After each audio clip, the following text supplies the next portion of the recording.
Hello, friends. The 1114th day of the war between Russia and Ukraine continues. The Russian Defense Ministry today officially announced the return of Sudzha in the Kursk region under Russian control. Ukraine has not confirmed this. On the maps of the General Staff of Ukraine and the military telegram channel Deep State, the Ukrainian presence in Sudzha is preserved one way or another. However, yesterday and especially today, many videos appear from Sudzha with the presence of Russian troops in different areas of the city. Russian military telegram channels claim that there are no longer any Ukrainian armed forces in the city. Moreover, they report that Russian troops have already cleared out all the villages of Goncharovka and Zalashunka adjacent to Sudzha, and the Ukrainian army has already retreated right up to the border. Let me remind you that Putin arrived in the Kursk region yesterday and held a meeting with the head of the Russian General Staff Gerasimov at the command post. He set the task of completing the expulsion of Ukrainian forces from the Kursk region as soon as possible, as well as creating a security zone on the border. From his statements, many concluded that Putin announced plans for the Sumy region. In Sumy region, Russian troops entered the village of Basivka, Deep State reports. According to the Telegram channel map, the fighting has come close to this village, which is adjacent to the highway leading from Sumy to Sudzha. The logistics of the remnants of the Ukrainian armed forces bridgehead in Kursk region are still largely hanging on this highway. The enemy continues to try to get into Basivka between Zhuravka and Novinky. They mainly use infantry for this, but if at first they climbed on foot along the plantings, now they are trying to fly in on ATVs, Deep State reports.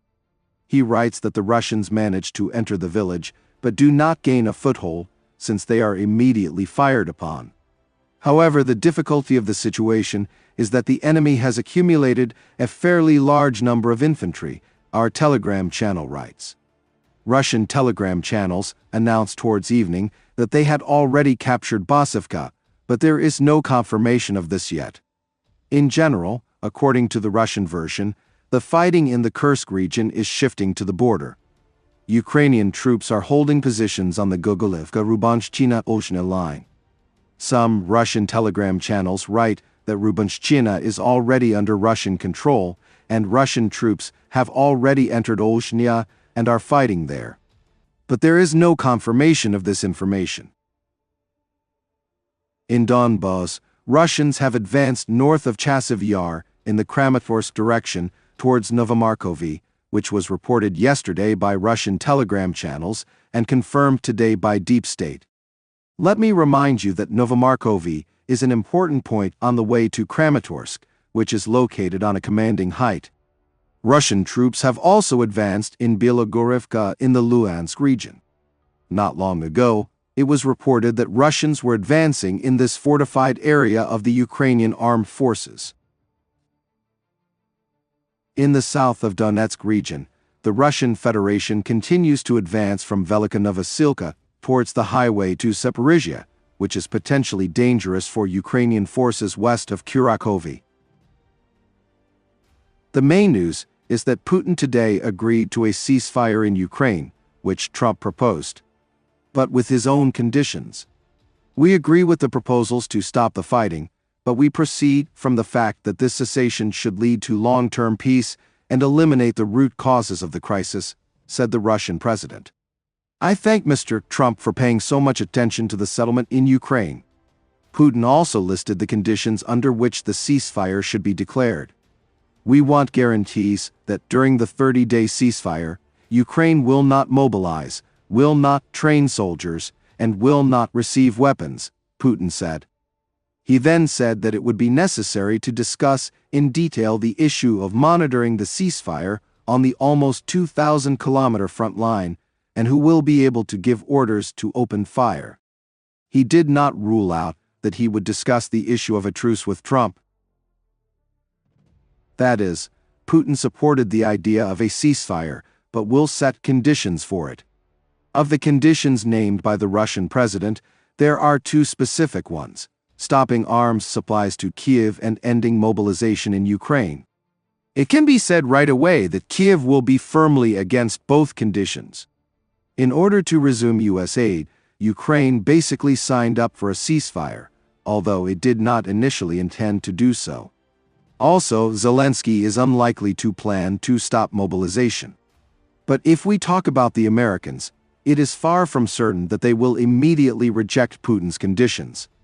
The Trump administration has long criticized both arms supplies to Kiev and mobilization in Ukraine. That is, these conditions from the American point of view can clearly be discussed. At the same time, the issue of arms supplies to Ukraine is in Trump's hands.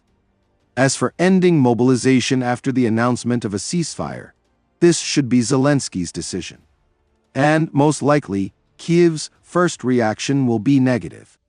However, the position of the Ukrainian authorities can be influenced by the United States. Also, the idea of canceling mobilization is popular in Ukrainian society and will be perceived as a big step towards returning the country to normal life. And Trump has already responded to Putin's statement. I receive word that everything is going well in Russia. I hope that Putin and others are ready to end this nightmare. Putin made a very promising statement, but it was not complete. I would like to see a ceasefire from Russia. We hope that Russia will do the right thing. I hope to meet and talk with Putin, Trump said. He also believes that the U.S. interaction with Russia on Ukraine is going well. In addition, he made it clear that discussions are already underway not only on the ceasefire, but also on the final agreement. Moreover, we are talking about issues of territorial control. We discussed with Ukraine land, plots of land that will be saved and lost, and all the other elements of the final agreement.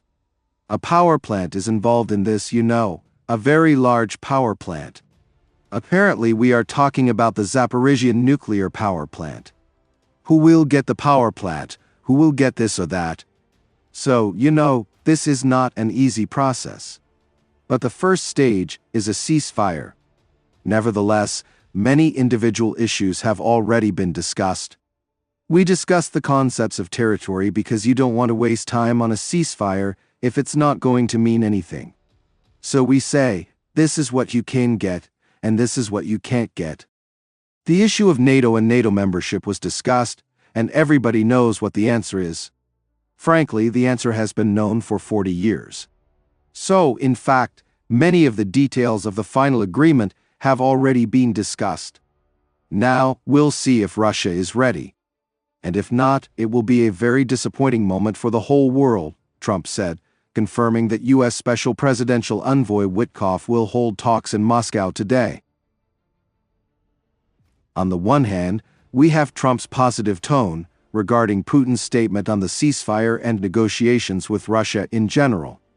On the other hand, he said that Putin's statements are promising but insufficient. In addition, he made it clear that some kind of general peace agreement is already being discussed. He gave few and vague details about it.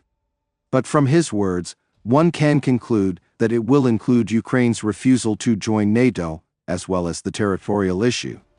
As Trump put it, plots of land that will be kept or lost.